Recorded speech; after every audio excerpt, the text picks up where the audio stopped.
किसान भाइयों, धान की फसल में जब बालियां निकलना शुरू होती हैं, तो यह वो समय है जब हमारी महीनों की मेहनत सफल होने वाली होती है। लेकिन यही वो सबसे नाजुक अवस्था भी है जब हमारी एक छोटी सी चूक या जानकारी की कमी हमारी पूरी पैदावार को 30 से लेकर 70% तक कम कर सकती है।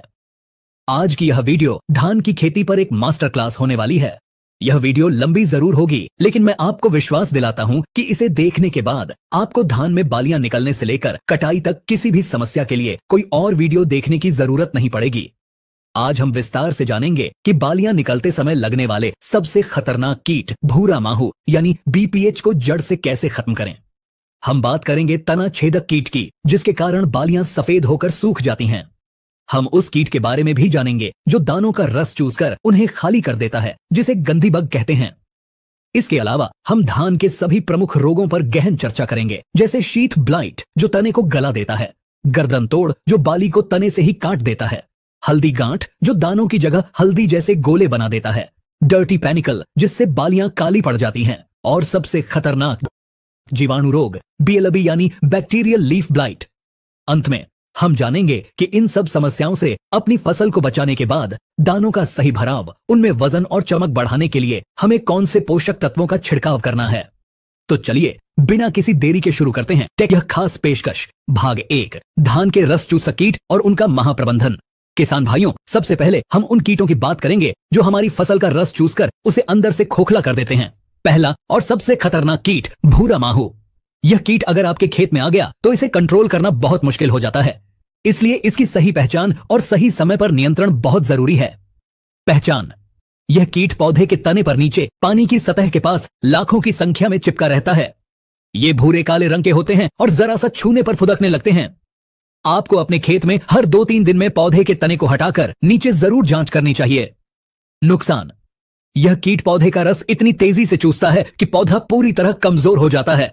जब इनकी संख्या बहुत बढ़ जाती है तो खेत में जगह जगह गोल गोल घेरों में फसल पीली पडडीएच कर ऐसे सूख जाती है जैसे किसी ने आग लगा दी हो। इसी को हॉपर बर्न कहते हैं। यह अवस्था आने के बाद फसल को बचाना लगभग नामुमकिन हो जाता है।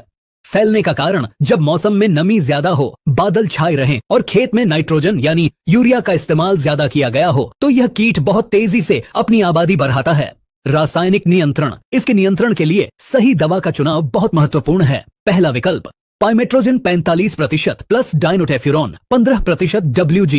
यह एक असरदार कॉम्बिनेशन है जो कीट को तुरंत मारता है। यह टेक्निकल आपको PI कंपनी के उत्पाद डिस्ट्रप्टर में मिल जाएगा। इसकी मात्रा 120 से 150 ग्राम प्रति एकादेश है।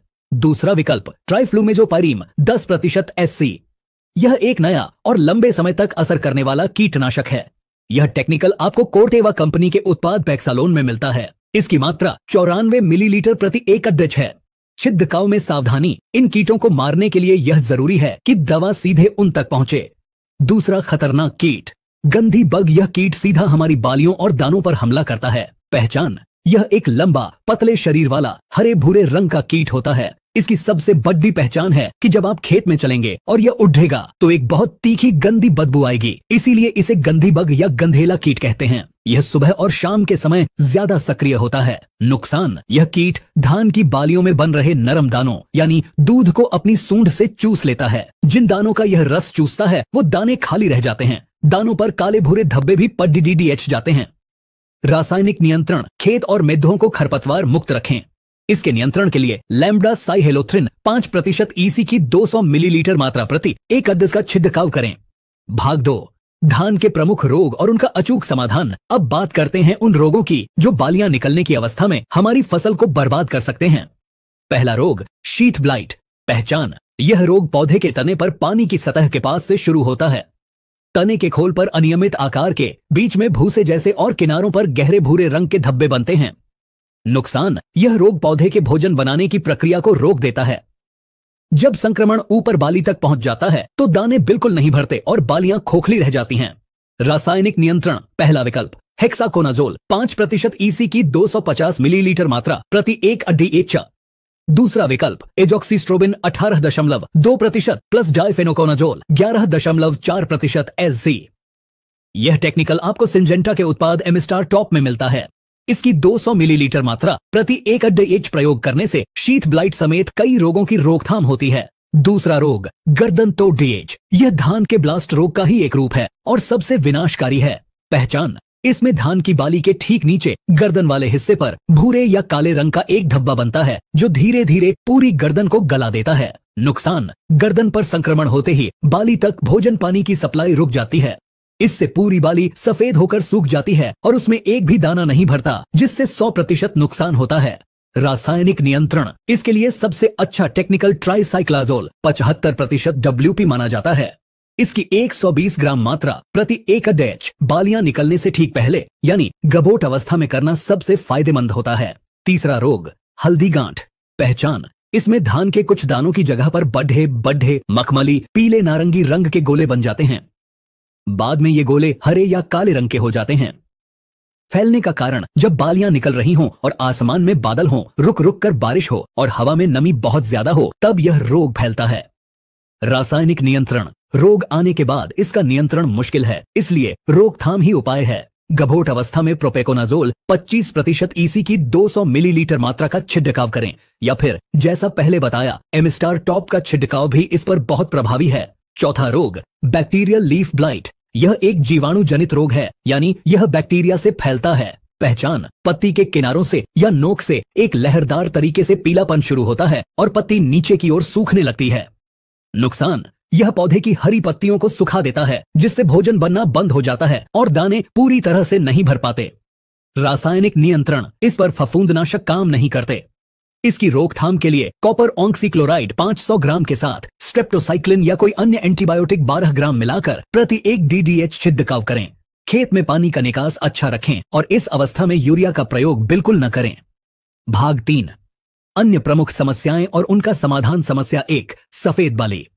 पहचान और कारण, अगर आपके खेत में पूरी बाली सफेद होकर सीधी खड्डी है तो यह तना छेदक कीट का काम है। इसकी सूंडी तने को अंदर से काट देती है। जब आप इस सफेद बाली को खींचेंगे तो यह तुरंत हाथ में आ जाएगी। रासायनिक नियंत्रण, इसके प्रभावी नियंत्रण के लिए क्लोरेंट्रानिलिप्रोल 18.5% SC का प्रयोग करें। यह टेक्निकल FMC कंपनी के उत्पाद कोराजन में आता है। इसकी 60 मिलीलीटर मात्रा प्रति एकड़ DH के हिसाब से गभोट अवस्था में छिड़काव करें। समस्या 2, मिलीबग। पहचान, यह एक सफेद चिपचिपा पाउडर जैसा कीट है जो पत्तियों के खोल के अंदर और तने पर चिपका रहता है और रस चूसता है। रासायनिक नियंत्रण, इसके नियंत्रण के लिए BPH में इस्तेमाल होने वाले कीटनाशक जैसे पेक्सालोन या डिस्ट्रप्टर प्रभावी होते हैं। भाग 4, अंतिम चरण का पोषण, बम्पर पैदावार का रहस्य। किसान भाइयों, इन सभी कीटों और रोगों से अपनी फसल को बचाने के बाद अब हमें यह सुनिश्चित करना है कि हर बाली का हर दाना पूरी तरह से भरे, वजनदार हो और चमकदार हो। इसके लिए जब दानों में दूध भरने लगे तब आपको एक आखिरी स्प्रे करना है। पहला है NPK 0050। पोटाश पौधे में बने भोजन को पत्तियों से दानों तक पहुंचाने का काम करता है। इससे दाने सुडौल और वजनदार बनते हैं। इसकी मात्रा 1 किलोग्राम प्रति एकड़ DH रखें। दूसरा है बोरोन 20%। बोरोन यह सुनिश्चित करता है कि बाली में सभी दाने भरें, कोई दाना खाली न रहे। इसकी मात्रा 150 से 200 ग्राम प्रति एकड़ DH रखें। आप इन दोनों को एक साथ मिलाकर 150 से 200 लीटर पानी में घोलकर प्रति एकड़ 10 छिड़काव करें। तो किसान भाइयों, यह थी धान में बालियां निकलने से लेकर कटाई तक की संपूर्ण प्रबंधन की एक विस्तृत जानकारी। अगर आपने इस वीडियो में बताई गई बातों पर सही समय पर ध्यान दिया तो आप अपनी फसल को इन सभी समस्याओं से बचाकर एक शानदार और बम्पर पैदावार लेने में सफल होंगे। आपको यह जानकारी कैसी लगी, हमें कमेंट करके जरूर बताएं। अगर